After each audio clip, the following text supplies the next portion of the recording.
Abrimos aqui na RTP Internacional um especial informação para analisar o caso RTP e o novo cenário apresentado pelo Governo para concessão aos privados dos canais de serviço público e, eventualmente, o encerramento da RTP2.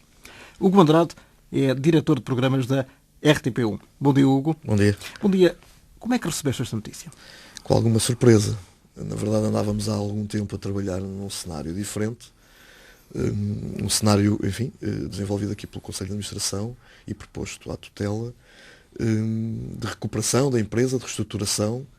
Esse cenário, que nós internamente chamamos de PSEF, tem vindo a correr bem e, enfim, nada indicaria que viriam a acontecer outras opções, sendo que eu gostaria de deixar claro que as questões de gestão dizem respeito à administração e é a administração que tem a relação com a tutela e, portanto, do meu conhecimento, enquanto diretor de programas, apenas e só existia o cenário, até agora, do PSEF. Cenário este que estávamos a trabalhar e estamos, e que... Mesmo a grelha para 2013 já pressupunha exatamente essa posição. Claro que sim. Enfim, o trabalho em televisão e em rádio é um trabalho feito com muita antecedência.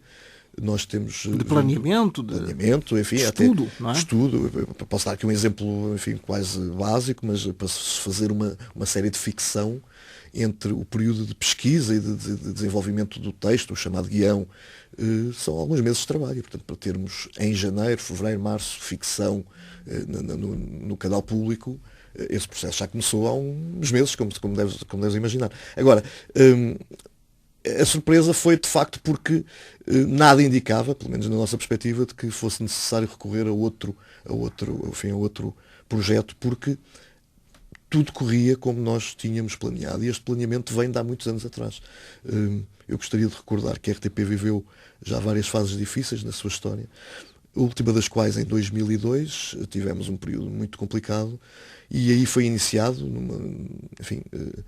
creio que com a tutela do Ministro Moraes Charmento, um plano de reestruturação para a empresa que previa que o seu saneamento financeiro nos 10, 12 anos seguintes, e isso veio a acontecer. A RTP, neste momento, é provavelmente, enfim, a empresa pública que melhor cumpre e que mais cumpre as suas obrigações. Somos irrepreensíveis na gestão e, portanto, desde 2002 até agora, 2012, a nossa dívida baixou em mais de 1.000 milhões de euros. Reformulámos muita coisa. Até segundo o Conselho de Administração, em 2013 já estaria um primeiro período de lucro, não é? Exatamente. Não, enfim, nós já tivemos lucro nos 2 últimos anos e tudo indica que este ano vamos voltar a ter. Mas, acima de tudo, eu creio que em 2013 seria o primeiro ano em que será o primeiro ano em que nós conseguimos viver e fazer a nossa gestão. É justamente isso. Seria ou será? Eis a questão. Eu continuo a achar que será o primeiro ano em que vamos fazer a nossa gestão sem recorrer a fundos públicos, ou seja, sem recorrer a verbas do Orçamento do Estado. Na verdade, o Conselho de Administração tem manifestado, enfim, internamente, com os números que tem apresentado, se o cenário de existir apenas um canal for o que vingar, será possível a RTP fazer serviço público de rádio e televisão com a contribuição audiovisual, que não podemos deixar de referenciar que é o povo, que somos nós todos contribuintes que pagamos. É uma das 3 formas de financiamento. É uma das 3 formas de financiamento. Da televisão a outra e da rádio públicas. As receitas comerciais, as várias receitas comerciais, que não só a publicidade, não é?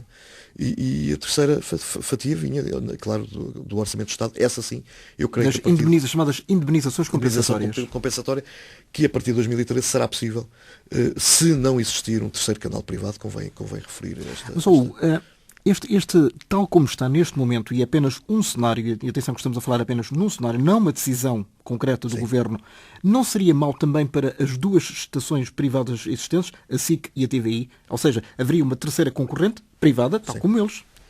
Seria muito mau. Enfim, eu entendo que o Governo não tem aqui uma missão fácil, e quando falo da missão fácil não estou só a referir em relação à RTP, refiro-me à gestão do país, que como todos sabemos, está numa fase difícil, e às vezes é preciso tomar decisões que eventualmente não satisfarão toda a gente.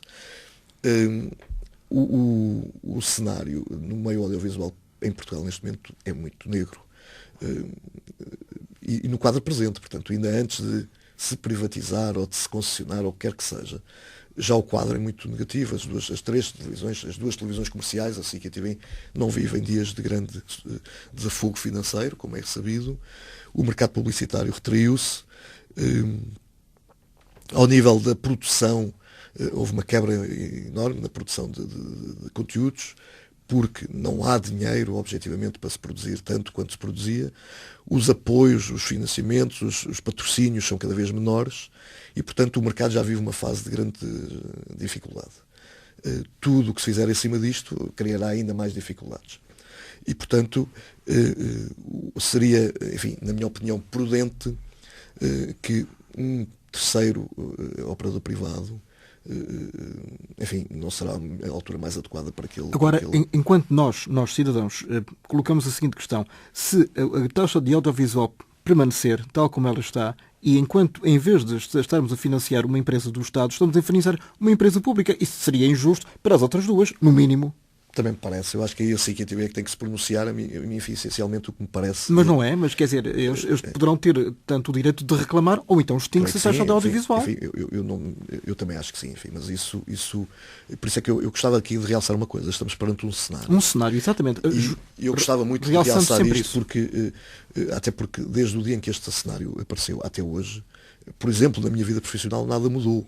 Eu continuo a trabalhar exatamente nas condições que trabalhava, com enfim, os objetivos que tinha, porque isto é claro para toda a gente que é um cenário, que foi um cenário que agradou a muita gente, também é claro, evidente, foi comunicado, foi difundido, mas eu acho que só passará a ser um problema depois de ser uma decisão. E não me parece que seja, enfim, em vias de ser decidido.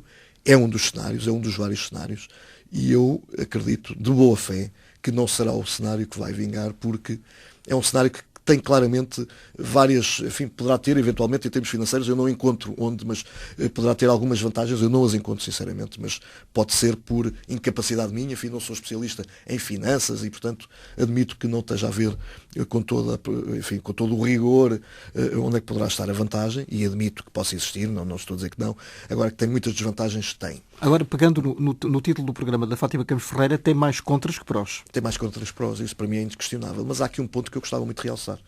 Tem a ver com a questão do serviço público. O serviço público não é um negócio, não pode ser só um negócio. É uma maneira de estar na vida. Há aqui uma questão que vai muito para além do dinheiro. É inequívoco que as empresas têm que se reformular, mas fazer serviço público é uma coisa que vai muito para além daquilo que são, enfim, os custos e os ganhos, etc. Porque a RTP cumpre, melhor ou pior, eu admito que haja discussão em torno da nossa oferta, se é boa, se é má, se devia ser ainda mais diferenciadora. Eu admito todas essas discussões e até acho que deve ser feita essa discussão. Mas há coisas que não têm preço e que não podem ser quantificadas. Eu falo, por exemplo, dos serviços que nós dedicamos a pessoas portadoras de deficiência, por exemplo, aos nossos centros regionais, à cooperação que fazemos com os países africanos de expressão portuguesa. Ao ecumenismo. Exatamente. Enfim, à diversidade enorme que temos de programação. Quase todos no segundo canal. Mas a verdade é que eles se complementam, muitos destes, enfim, a audiodescrição, um conjunto de serviços que fazem parte daquilo que é o serviço público, que é aparentemente a parte menos visível do serviço público, mas que eu diria que é a mais importante. E isto não pode ser alvo de uma disputa financeira, porque este serviço tem que ser feito, e tem que ser bem feito, e tem que ser garantido, como todos os outros que nós fazemos. Mas há aqui um conjunto grande de obrigações que nós cumprimos com prazer. É preciso... Não é só porque está escrito. Não é só porque está escrito. Não está escrito em lado nenhum que a RTP não deve ter na sua oferta reality shows. Não está escrito em lado nenhum. É uma opção. É uma opção de posicionamento que eu acho que é difícil de garantir quando houver interesses financeiros envolvidos neste processo. É legítimo, ou seja, um privado que queira investir numa estação de televisão é para ganhar dinheiro, não é para cumprir serviço público. Lucro. Lucro, naturalmente. E nós temos que ter a empresa completamente viável em termos financeiros, não devemos, e não fazemos isso. Nós há mais de 10 anos que cumprimos escrupulosamente, eu gostava de deixar isto muito claro, porque este cumprimento foi à custa de muito trabalho, de muito esforço, de toda a gente que trabalha na rádio e na televisão de Portugal. Isto não foi só um ato de gestão. Isto significou muitos sacrifícios, significou em alguns momentos termos que fazer menos bem o nosso trabalho, tendo consciência que o podíamos fazer melhor, mas com a necessidade de redução de custos, de redução de investimentos, etc. Nós temos feito um trabalho que me parece até bastante bom, sinceramente. E isto tem sido feito conseguindo, ao mesmo tempo, conjugar, enfim, aquilo que são as nossas obrigações, e que são muitas, mas mesmo muitas. Agora aquela pergunta, o que é o serviço público? O serviço público... Isto está na cartilha. Enfim, não está, porque há muita dificuldade, cada um tem a sua definição de serviço público. Eu procuro não tornar esta questão muito complexa e procuro até simplificá-la. Para os nossos ouvintes, uma coisa simples. Muito simples, exatamente. Para mim, serviço público é exatamente isso, servir o público. E no caso da RTP, servir todos os públicos. Eu acho que é isto que faz a diferença em relação a um operador privado, seja de que área for. Nós temos a obrigação de servir todos, mas rigorosamente todos os públicos, e estamos a falar de todos os portugueses que vivem em Portugal, de todos os portugueses que vivem nas ilhas, de todos os portugueses que vivem na diáspora, nas várias comunidades portuguesas, e de todos os estrangeiros que vivem no nosso país hoje, e que são muitos. E nós temos que comunicar para toda essa gente, ter programação nas várias áreas para toda essa gente, e para deficientes, e para minorias étnicas, e para minorias religiosas, e para todo o tipo de públicos. E isto é que, de facto, é o serviço público, é trabalhar para todos. Naturalmente, de forma a que as pessoas tenham acesso a uma boa informação isenta, rigorosa, que tenham direito a divertir-se, enfim, no fundo, aqueles 3 fundamentos que levou à origem da BBC, que ainda hoje é considerada para todos a grande referência do serviço público em todo o mundo: educar, entreter e divertir. Portanto, são estes, entreter, educar, entreter e divertir. E, portanto, é isto que o serviço público tem que fazer, mas de forma que chegue a todos, rigorosamente a todos. Eu já trabalhei numa estação privada, foi uma belíssima experiência, sou o profissional que sou hoje também pelo que aprendi e pelo que fiz na TVI, concretamente, onde estive. O bom e o mau. O bom e o mau. E confesso que há a grande diferença entre enfim, uma televisão privada e uma televisão pública é cultural. É muito mais do que financeira. Enfim, é completamente cultural. E essa diferença eu temo que não se cumpra com um privado, enfim, a tomar conta de uma empresa pública, ainda por cima não havendo necessidade de. Porque se há 10 anos atrás, quando nós tínhamos de facto uma situação muito difícil, nos apresentassem este cenário, eu seria contra. Tens medo que isto seja irreversível? Não, eu creio mesmo, sinceramente, mas creio de boa fé, isto não é com o mínimo de ironia, eu creio que este cenário não vai avançar, porque as pessoas, enfim, entenderão que há outros melhores, e de facto há outros melhores, e portanto não temos sinceramente que seja irreversível. Temo, enfim, que tenha aqui umas consequências ao nível da discussão, e que se ponha a discussão a um nível que não fazia sentido nesta altura. Eu tenho dito aos meus colegas com quem trabalho, nós estávamos e estamos ali próximos de chegar à linha de meta, depois de um esforço enormíssimo nos últimos 10 anos para conseguir ter uma empresa completamente, enfim, limpa de dívidas, do que quer que seja. Estamos na linha da meta, e portanto vejo com alguma preocupação criar-se este barulho, esta confusão. Alguém empurrar o atleta? É? Pois, alguém empurrar o atleta sem necessidade. E eu acho que isso, sinceramente, acredito completamente no que estou a dizer. Creio que não vai acontecer, porque, independentemente da discussão política em torno do assunto, que a mim não me interessa, confesso que não é esse o meu campo de atuação. Eu estou sempre a dizer isto e acho que é assim que deve ser. O Governo tem a responsabilidade de governar, a administração da empresa tem a responsabilidade de gerir a empresa, e eu, enquanto diretor de programas, tenho a obrigação de programar em função daquilo que é o nosso caderno de encargos, que é um contrato de concessão. Neste cenário, como é que se pode programar uma coisa à la longa, digamos que a 6 meses de distância? É muito difícil. Enfim, eu sou um otimista por natureza e, portanto, não gosto nada de me queixar e nunca me queixo. E, portanto, não é o que vou fazer agora. Mas na realidade eu estou há um ano nesta função e é muito difícil trabalhar com horizontes muito curtos, porque isto é uma atividade que tem que ter um planeamento grande, a estratégia é pensada à distância. Estamos a falar 2, 3 anos. Estamos a falar de 2, 3 anos, porque quando não podemos trabalhar assim, passamos a trabalhar no campo da tática, que não é o que deve ser feito. E da contraprogramação. Não da contraprogramação, não, porque nós não trabalhamos nesse sentido, mas de programar a curta distância não nos permite, de facto, enfim, ter uma estratégia, uma política de programação muito coerente. Eu, se pudesse trabalhar com mais calma a 2, 3 anos, eu garanto, qualquer pessoa que tenha a minha atividade e que trabalhe nas nossas áreas, que o trabalho seria cada vez melhor, porque, como, por exemplo, agora nós vamos estrear um conjunto por exemplo, uma ficção que é uma grande aposta da RTP para o próximo semestre e que se chama Depois do Adeus, baseada... É uma espécie de... Conta-me como foi, parte 2. É uma espécie de mais ou menos, porque tem o mesmo tipo de linguagem, mas este muito focado numa família de retornados que regressa a Portugal, portanto vem de Angola depois do 25 de Abril. É um momento da história do país que está ainda muito por mostrar, não é?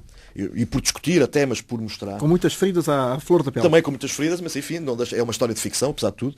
E para mim seria ótimo poder decidir fazer 6 meses de série, logo a seguir fazer mais 6 meses de uma série documental e depois eventualmente regressar a uma segunda série já passada 2 ou 3 anos à frente, ou seja, a coerência da programação é assim que se constrói e eu não tenho tido essa capacidade, enfim, essa facilidade de poder construir programação à distância e, portanto, aqui neste caso... É frustrante. Enfim, eu acho que conseguiria trabalhar melhor com um horizonte maior. Acho que a RTP Televisão, neste caso, poderia ter uma oferta mais consistente, apesar de que eu acho que nós vamos ter a partir de janeiro uma oferta mais consistente do que temos hoje. Mas pode-se falar em janeiro? Já? Eu, para mim sim, porque se não falar hoje em janeiro, não há televisão em janeiro, enfim, porque nós em agosto é o deadline para começar a produzir. E algumas coisas até já tenho produzidas, tenho que vos dizer, porque algumas são muito demoradas de produzir e, portanto... São complexas, a pós-produção, etc. Exatamente, eu tenho projetos a ser feitos para aliás, ou mesmo que a decisão do Governo seja tomada no final deste ano, obviamente que não é em janeiro que acontecem as coisas. Por isso mesmo é que, enfim, tem que haver a televisão tem que continuar. Claro, tem que haver aqui uma tranquilidade muito grande, seja qual for o processo e seja qual for a solução. Não pode acontecer aqui nunca, e eu creio que isso não vai acontecer, uma paragem, não é? Portanto, o serviço público é para se cumprir todos os dias, não é para fazer pausas de vez em quando, porque estamos a pensar o que é que vamos fazer. O serviço público faz todos os dias. E nós, enfim, imaginemos que há uma decisão até o final do ano e que depois há um horizonte, seja qual for a decisão, de em meados do ano que vem, no final do ano que vem, de haver as transformações que vierem a ter que acontecer. Enfim, nós planearemos o trabalho de forma a que uma futura equipa de gestão, o que quer que seja, tenha tempo para decidir, porque a pior coisa que pode acontecer é alguém ter que decidir para o dia seguinte. Isso é uma coisa que não é possível e, portanto, eu, da minha parte, que sou responsável da área da programação enfim, da RTP1 e da RTP Memória e ainda do RTP Mobile, estou a trabalhar nos timings que tenho que trabalhar, porque senão paro e isso seria manifestamente um mau trabalho que eu estaria a memória, por exemplo, que é exatamente a memória coletiva de todos nós e já levam 57 anos, 55, 57 anos de televisão pública em Portugal, é também um motivo de poder fechar? É possível seu encerramento ou fala-se apenas do segundo canal? Enfim, aquilo que é público é que se fala apenas do segundo canal. Eu diria que no campo da teoria, e apenas isso da teoria, aquilo que o mercado mundial tem mostrado é que, enfim, tem havido maior número de canais e não menor. Enfim, eu também percebo que as circunstâncias e o momento em que o país vive pode levar a ter que haver menos um canal. Eu faço essa gestão na minha casa. Porque os futuros gestores levam o pacote inteiro. Enfim, no cenário de concessão parece que era isso que acontecia. Mas deixem-me dizer-vos que os canais que são transmitidos nas redes de cabo, informação e memória, neste caso, a tendência mundial é de haver mais e não menos.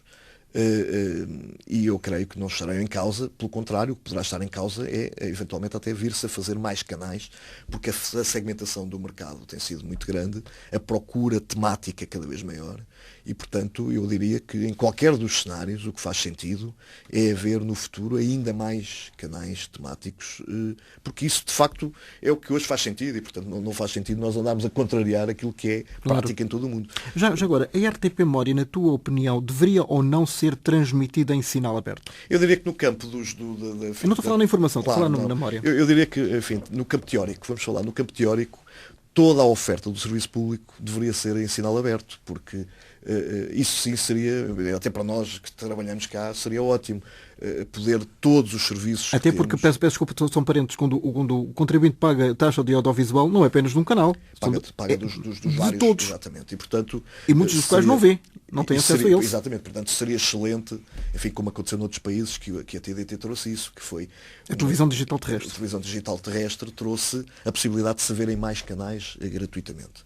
Infelizmente, nem o momento do país, nem o momento da empresa permitem termos todos os serviços absolutamente gratuitos e nesse sentido, enfim, também é relevante para a RTP estar nas redes de cabo, nas maiores operadoras. Essa presença é muito importante. Agora, no campo da teoria, eu, como cidadão, também gostaria que fosse tudo gratuito, mas de facto isso hoje não é possível. Agora, enfim, é um complemento da oferta que a RTP faz em relação aos seus muitos serviços. Eu gosto sempre de realçar, porque há a tendência muito grande de se falar muito da RTP de televisão, especialmente da RTP1, mas a RTP é muito mais do que isso. Começa pela rádio. O R de rádio. O R de rádio, começa logo pela rádio, que ainda hoje tem um papel fundamental na vida de muita gente, especialmente das comunidades, mas de muita gente. As várias rádios, as rádios internacionais, as rádios nacionais, as rádios locais, regionais, perdão, e na televisão também, os serviços regionais, os serviços nacionais e internacionais, e a cooperação neste campo muito importante. Nós temos uma presença grande em vários países e com necessidade clara, até estratégica para o país de ser enfim, respeitada, mas depois há um conjunto enorme de serviços que nós fazemos que eu acho que são absolutamente obrigatórios do serviço público. E diria, esses sim têm que ser completamente abertos e gratuitos. Depois... já agora, o que é que pensas, se é que tens uma opinião formada sobre isso, sobre a eventual extinção também definitiva da onda curta? Enfim, eu vou-vos confessar, eu não tenho aqui um duplo sentimento. Por um lado, entendo que enfim, era mais um dos bons serviços que a RTP eventualmente poderia fornecer, mas eu também percebo que no campo da gestão às vezes tem que se tomar decisões. Aquilo que eu disse no princípio da nossa conversa, às vezes as decisões não são as melhores, no sentido que não são as que queremos tomar, mas as que temos que tomar. E eu, enfim, enfim, não havendo aqui o parente, não sendo um parente pobre, parece-me que, apesar de tudo, faz mais sentido extinguir a onda curta que outros serviços que a rádio tem de grande relevância.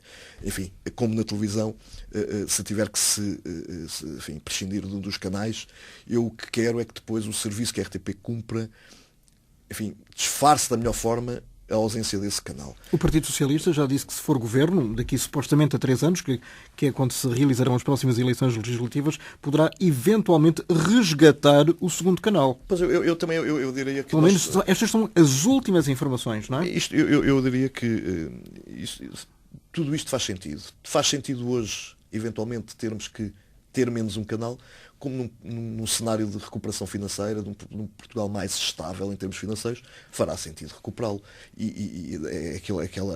Até porque esta tendência contraria aquilo que tem sido a tendência mundial, que é de fazer mais canais e não menos canais. Menos televisão será melhor televisão para Portugal? Não. Ou seja, mas eu acredito que será uma boa televisão. Aquela que vier aí? É que vier aí, enfim, eu acredito, o nosso projeto para 2013, eu, enfim, sou suspeito, porque estou envolvido ativamente na construção desse projeto, parece-me que temos uma boa solução. Se é uma solução melhor de termos os dois, não é, claro que não é. Mas é uma boa solução. Eu diria que no futuro, evidentemente, se houver condições para voltar a ter 2 canais, eu acho que é o que todos quereríamos. Isto, enfim, é uma necessidade pontual.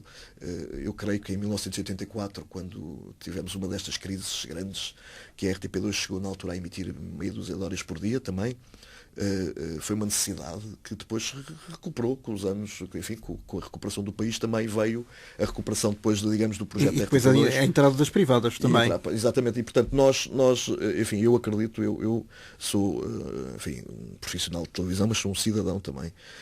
Sou solidário nos bons momentos do país, nos maus momentos eu sou português e lutarei com todas as minhas forças para que o país entre, enfim, numa linha de estabilidade, para que os nossos filhos não passem o que nós agora estamos a passar, não é? Mas essencialmente, enfim, nunca perdendo, enfim, de linha de vista que se há momentos em que o ótimo é inimigo do bom, também há momentos em que é bom estarmos no ótimo, porque nós somos, enfim, um país cheio de capacidades. Eu creio que, enfim, as pessoas se conhecerem um bocadinho da oferta das televisões dos outros países, nós não somos melhores, mas também não somos piores. Eu estou a falar do conjunto da nossa oferta de rádio e televisão. Nós temos ótimos, os nossos canais de rádio são bons, as nossas televisões são boas, os nossos profissionais são bons. Em alguns casos, eu que já trabalhei em alguns países e já tive algumas experiências com colegas de outros países, até digo que estamos acima da média daquilo que são da Europa. A série Depois do Adeus vai ser transmitida também aos domingos à noite? Aos sábados à noite. Aos sábados à noite. Isto porquê? Porque realmente o domingo é um dia fortíssimo e corria o sério risco de se perder em termos de... Não, será ao sábado à noite, ou seja, eu entendo que é um programa muito familiar, que deve ser um programa muito familiar, ou seja, uma série que eu recomendo vivamente que seja feita em família, vista em família. Quantos episódios? São 26 episódios. Eu recomendo que seja vista em família. 6 meses. São 6 meses. Porque é uma série que vai levantar dúvidas aos mais novos, vão querer saber mais sobre aquele assunto e, portanto, é bom que seja visto. Conta-me como foi. Conta-me como foi, exatamente um bocadinho isso. Eu acho que vai ser uma série que vai trazer de novo alguma nostalgia a algumas pessoas, a outras, enfim, vai desavivar a memória de momentos difíceis. Eu gostava de dizer que a escolha deste projeto para esta época não foi casual. Eu quis muito encontrar um tema que motivasse as pessoas. Até para bater nos 40 anos, praticamente, do 25 de Abril. Para além disso, exatamente, mas para além disso eu queria muito encontrar um tema que motivasse as pessoas, que as pessoas que hoje estão muito descrentes com tudo, porque estamos a atravessar um período difícil ao nível mundial, encontrassem boas referências na nossa história de gente que teve enormíssimas dificuldades e que recuperou e que hoje tem vidas perfeitamente estáveis e até, em muitos casos, boas. E eu quis muito ir buscar um bom exemplo em que portugueses, como nós, conseguiram dar a volta e começaram de novo. Aliás, o primeiro nome que a série teve foi Começar de Novo, foi um nome de trabalho. E lá está, este é um papel do serviço público de televisão, este é um papel que só nós podemos cumprir. Retratar a nossa história, ter a preocupação clara no momento de... Nós podemos fazer isso de uma forma muito mais simples. Fazemos uma data de programas de humor e distraímos as pessoas. Enfim, as nossas opções não vão por aí. Também passam por aí, naturalmente, nós também temos que distrair as pessoas, mas passam muito por, enfim, termos aqui uma seleção de oferta nas nossas várias plataformas, canais, e tenho esquecido aqui a nossa aposta na web, que cada vez é mais forte e melhor. E nós temos esta preocupação de criar referências, de que as pessoas tenham no serviço público de rádio e televisão o seu porto de abrigo, que tem sido, no fundo, a estratégia dos 55 anos de televisão e dos 75 ou 76 já de rádio.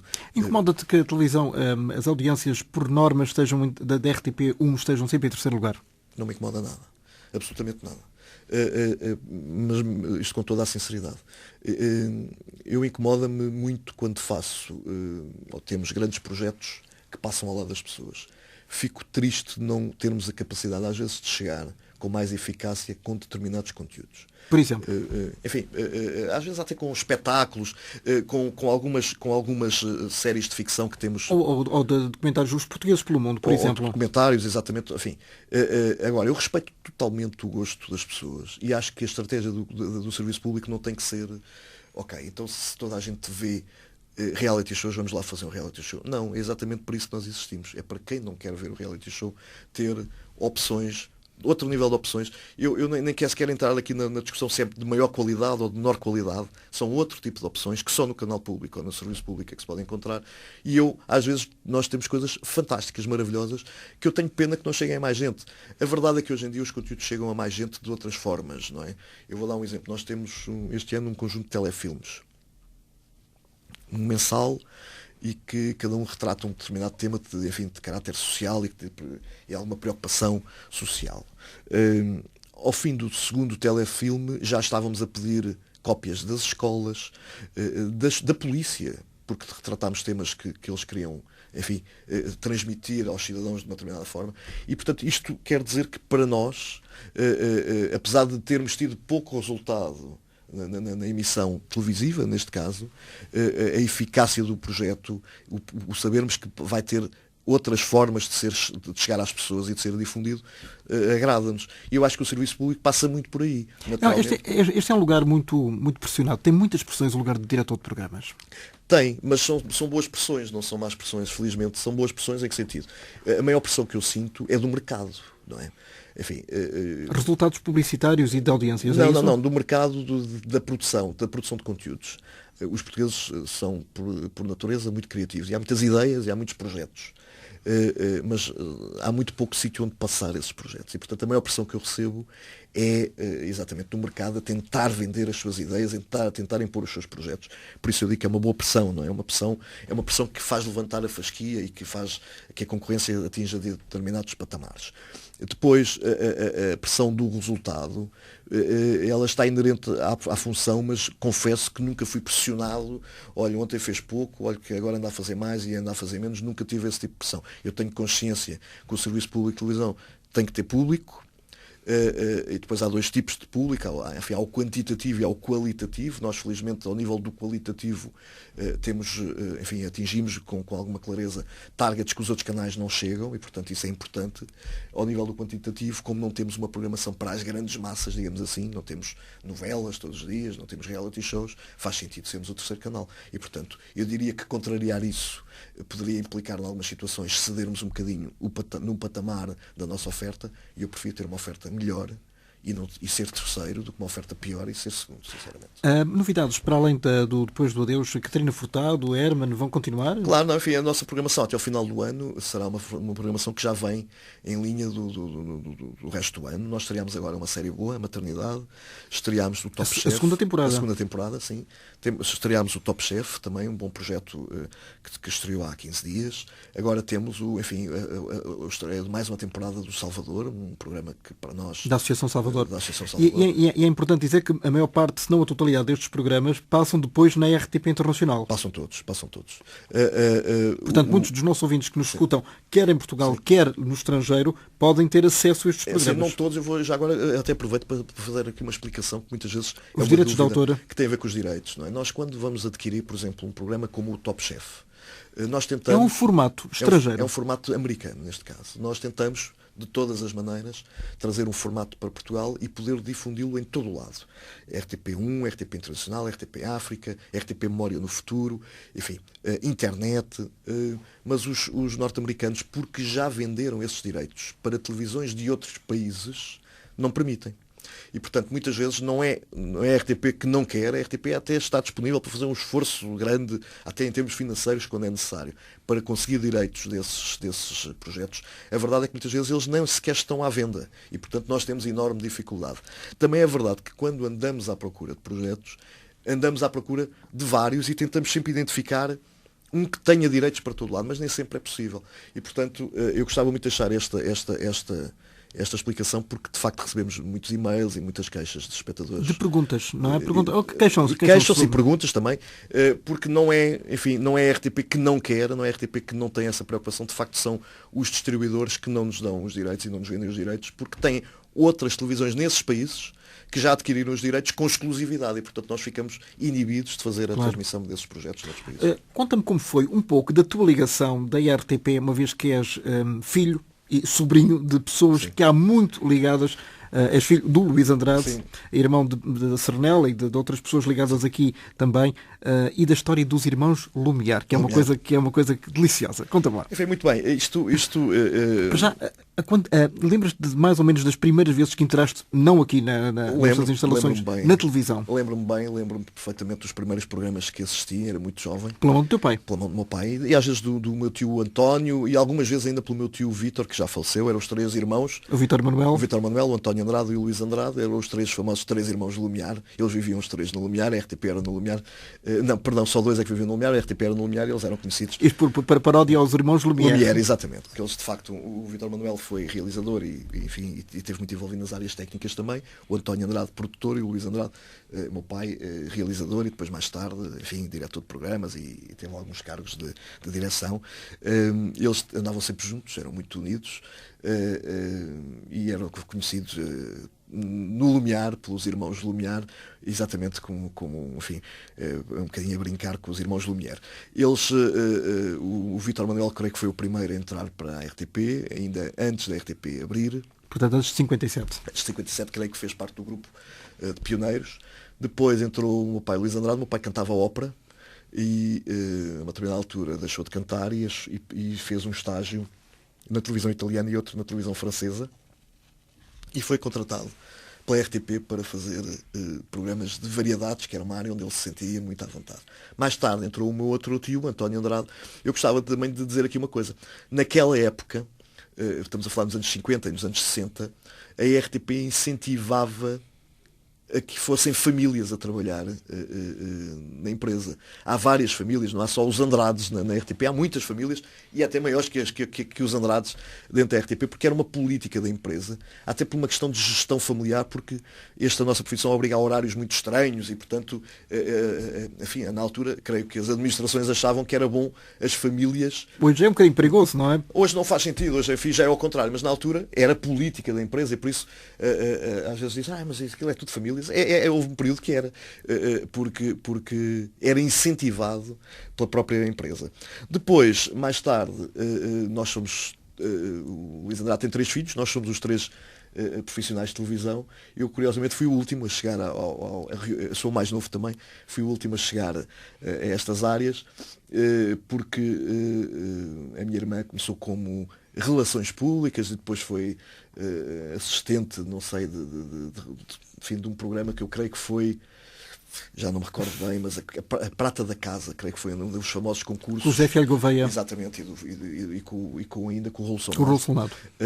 Depois o meu irmão entra mais tarde como assistente de realização e eu ia fazendo a minha vida fora da televisão até que abri um concurso para a área comercial, para a RTC, antiga, e participei, concorri, e fui um dos 2, enfim, que ficámos apurados para fazer um curso e não para integrar enfim, os quadros da RTC. Depois correu-nos muito bem o curso aos 2 e acabámos por ser os 2 integrados e tive uma parte da minha vida, portanto, na área da rádio e televisão comercial. Transitei depois por requisição do então diretor de programas José Eduardo Muniz para a RTP, vim trabalhar na área de promoção, uma área que me estava muito, enfim, acessível, porque trabalhava muito em publicidade, digamos assim, e depois tive um convite para trabalhar na TVI, que eu aceitei por 2 motivos. Primeiro porque... Pela mão do José Eduardo? Pela mão do José Nuno Martins.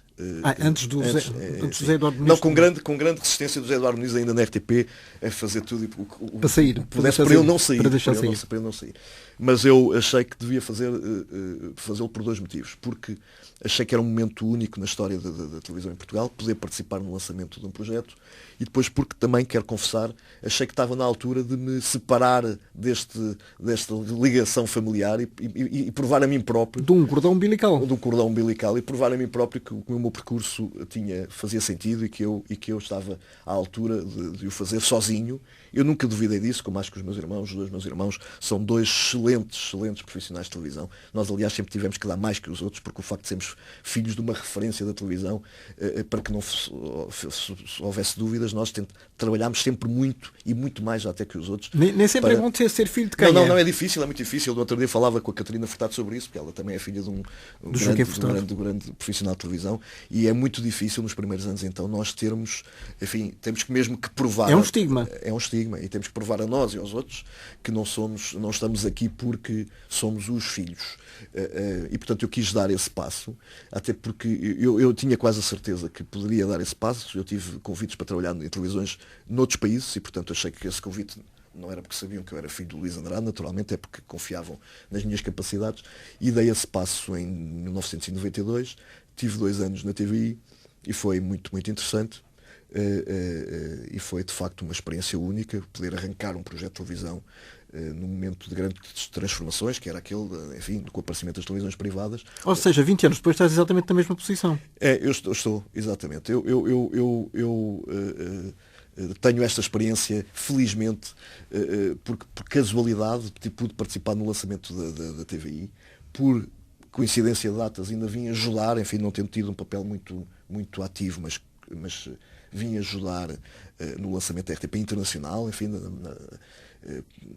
profissionalmente aqui na RTP, tive envolvido no lançamento de alguns projetos, como recentemente da Academia RTP. Eu sou uma pessoa que gosta muito de lançar projetos ou de estar envolvido no lançamento de projetos e gosto especialmente de recuperar projetos. Isso é outra coisa que me agrada muito. Eu gostei muito, por exemplo, do projeto RTP Memória. Foi um projeto que eu não considero que estivesse perdido, mas estava muito esgotado, e quando a Conselho de Administração me desafiou para recuperar o projeto, no sentido de é preciso torná-lo, fazê-lo nascer de novo. Eu gosto muito disso, por isso tenho trabalhado muito próximo, por exemplo, com os meus colegas dos Açores e da Madeira, que estão a tentar também dar um novo impulso aos canais regionais. Eu gosto muito de trabalhar em lançamentos de projetos e relançamento de projetos, ou recuperação de projetos. Já gosto menos de estar muito tempo ligado a um projeto que depois entra numa determinada rotina, até porque acho que isso não é bom, nem para os projetos, nem para as pessoas. E, portanto, depois, nos últimos anos, eu confesso que tenho uma enorme surpresa pelo percurso que fiz, porque eu nunca na minha vida pensei que ia ser diretor disto ou diretor daquilo, não tinha essa ambição. Ainda hoje não valorizo muito esse detalhe. É evidente que é bom poder decidir, ter poder para escolher, é uma coisa muito interessante. Se o fizermos bem feito e se o fizermos com bom senso e se nos rodearmos das pessoas certas. Eu, como tenho muitos anos de televisão e tenho um enorme carinho pelos meus colegas, e os meus colegas têm um enorme carinho por mim, eu sinto isso todos os dias, tem sido uma vida muito facilitada porque me ajuda muito. Tu tens alguma reunião informal com o teu pai, ou tiveste? Não, antes de assumir o cargo? Não, pelo contrário. Não lhe perguntaste, pai, como é que é? Não, até porque conta-me como foi. Não, isto foi tudo muito rápido. Eu, em 2002, quando se iniciou o processo, enfim, aqui de recuperação da empresa, o meu pai foi diretor de programas. Eu vou contar aqui uma pequena confidência, que nunca contei a ninguém, e publicamente muito menos, e eu, na altura, era o responsável pela área de promoção da estação. E o meu pai, e aí sim o meu pai disse-me: olha, eu tive um desafio para ser diretor de programas, mas só aceito se me acompanhares. E aí sim tivemos uma discussão, uma conversa muito longa sobre as vantagens e as desvantagens para cada um dos dois, de eu trabalhar com ele ou não trabalhar com ele diretamente. E chegámos à conclusão que as vantagens seriam da RTP e que as vantagens seriam dele e minhas. E, portanto, foi aí que eu comecei a entrar, digamos, mais no campo da gestão, e entrei como subdiretor de programas. Na altura, ajudei naquilo que pude o período em que o meu pai foi diretor de programas. Aliás, fiz a ponte entre o meu pai e alguns dos elementos da equipa, que hoje ainda se mantém. O meu pai queria muito que tivéssemos uma equipa nova, de gente nova, de nova geração, pessoas com quem eu me relacionava muito bem e com quem eu trabalhava no dia-a-dia. E, portanto, aí sim tivemos uma longuíssima conversa. Agora, quando eu tive o convite para ser diretor de programas, o meu pai sabia que... O meu pai sempre me disse: isso vai acontecer um dia, porque achava que eu tinha o perfil para vir a ser diretor de programas da RTP. Eu fico-lhe reconhecido e grato por ele, para além de ser meu pai um enormíssimo profissional de televisão, e ele ter a gentileza de achar isso acerca de mim foi... O que é que ele pensa disto tudo? Enfim, ele sofre muito com isto tudo, não é? Ele sofreu muito por sair da RTP, porque é a vida dele, foi a vida dele, enfim, desde os seus 18 ou 19 anos. Até a altura em que se reformou? Até a altura em que se reformou, com 70 anos, reformou-se, mas ainda ficou mais 2 anos, com 72 saiu, porque foi 2 anos coordenador das comemorações de 50 anos da RTP. E estes 2 anos, e desde que ele saiu, ele teve um primeiro ano dificílimo de se habituar a não estar cá. A ausência de rotinas. A ausência de rotinas e a ausência até de atividade. Neste momento ele sofre muito. Eu tive uma conversa com ele há umas semanas. Ele assusta-se muito, enfim, que esta necessidade de recuperação do país e que a necessidade de reequacionar prioridades, etc., põe em causa aquilo para ele, como ele me disse, que muita gente ao longo de 56 anos lutou. E ele muitas vezes disso, ele diz que se hoje, enfim, a RTP é uma estação muito profissionalizada e que tem gente competentíssima em todas as suas áreas, rádio e televisão, ele também se recorda dos tempos em que isto era feito com o esforço e o suor e o empenho e o engenho daqueles que ainda sabiam pouco, e que deram, ele diz isto claramente, que deram as suas vidas, ofereceram as suas vidas. Eu sou testemunha que o meu pai nunca teve vida pessoal, teve sempre vida profissional. Em detrimento da familiar. Em detrimento da familiar. Isto foi válido para o Luís Andrade e para tantos e tantos e tantos, e ainda hoje para muitos. E ele não quer que isso tenha sido em vão. E, portanto, ele tem, de facto, ali um sofrimento que ele está cheio de vontade que este mau período passe. E ele ainda quer estar bem quando nós estivermos bem de novo, o Serviço Público de Rádio e Televisão. E, portanto, de facto, anda muito ansioso com todo este processo. Não tem a ver só com esta solução agora da concessão, tem a ver com toda a conjuntura. Já há muito tempo que ele anda num estado de preocupação, enfim. Como todos nós. Uma última questão. Se por qualquer motivo a nova estrutura que aí vier, não sei quando, se não contar contigo, o que é que vais fazer? Enfim, eu tenho uma máxima na minha vida que é: não se é diretor, está-se diretor. E eu sou mesmo assim. Eu acho que tenho muito a dar à empresa em várias áreas, e não necessariamente só e apenas como diretor. Se a empresa quiser aproveitar o meu know-how e pôr-me a trabalhar no que quer que seja, eu tenho todo o gosto, porque eu gosto de trabalhar, preciso trabalhar, tenho uma família para sustentar também, como todos os outros, e cá estarei para o que for preciso, e não tem que ser necessariamente um cargo de direção, nem um cargo de chefia, nem coisa nenhuma. Se a empresa entender que eu não sou uma mais-valia para a empresa, pois terei que fazer como fazem todos os outros, que é procurar a felicidade noutro local.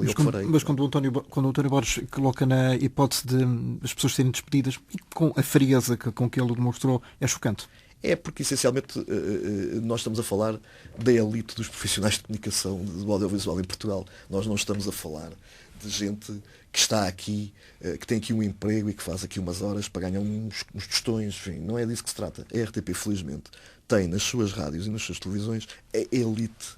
Não quero com isto dizer que nos outros dois também não estejam, não é? Não estejam, e de rádio não estejam ótimos profissionais. Mas nós, de facto, temos grandíssimos profissionais. Nós somos, de facto, a elite dos profissionais. E acho que não se trata assim. Nem nenhum trabalhador, nem quanto mais a elite daquilo que me parece ser a elite dos funcionários. Eu creio que foi uma saída infeliz. Eu acho que, enfim, este ultraliberalismo, no campo da teoria, pode fazer algum sentido, mas depois no campo da prática e até no campo dos princípios, acho que nenhuma pessoa pode desejar que alguém seja despedido só porque é preciso, só porque sim. Só porque sim. E, portanto, acho que isso também não é, digamos, não vou valorizar muito essas declarações, mas acho claramente que nós estamos perante uma empresa muito forte. A empresa é uma das empresas bandeiras do país.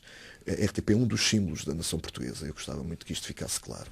Isto é muito mais do que uma empresa de audiovisual. Isto é um símbolo de Portugal.